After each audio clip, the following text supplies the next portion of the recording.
Magandang umaga po sa ating lahat. Narito ang ating weather update. Kasalukuyan, halos buong bansa ay nakakaranas po tayo ng clear sky. At wala po tayo nakikitang kapalapit na makakapanaulap na posibleng magdala ito ng malawakang pag-ulan.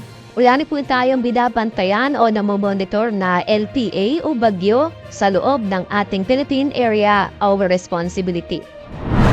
Ngayong araw, inaasahan pa rin natin na magiging maganda at maaliwalas na panahon sa bansa.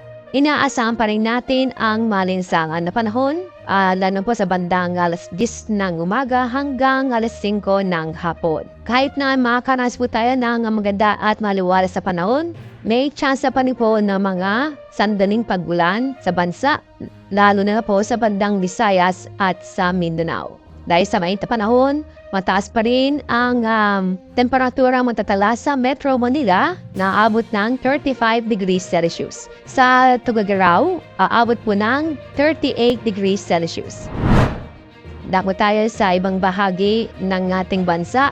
Aabot po ng 34 degrees Celsius sa Calayan Islands, Puerto Princesa City, ganun din po sa Zamboanga City. Bagyang mas mataas pong temperatura sa Metro Davao na abot ng 35 degrees Celsius.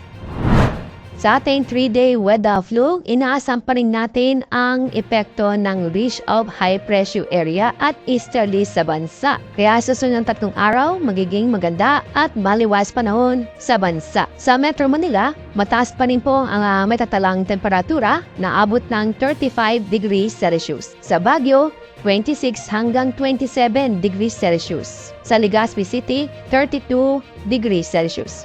Dapat tayo sa Visayas, sa Metro Cebu at sa Metro Cebu, inaasa po natin na forecast maximum temperature ay abot ng 32 degrees Celsius. Sa Iloilo City, 32 hanggang 33 degrees Celsius. Sa Tacloban, inaasa po natin na aabot ng 32 degrees Celsius. Sa Metro Davao, ang forecast maximum temperature ay abot ng 34 degrees Celsius. Sa Cagayan de Oro City, 32 degrees Celsius.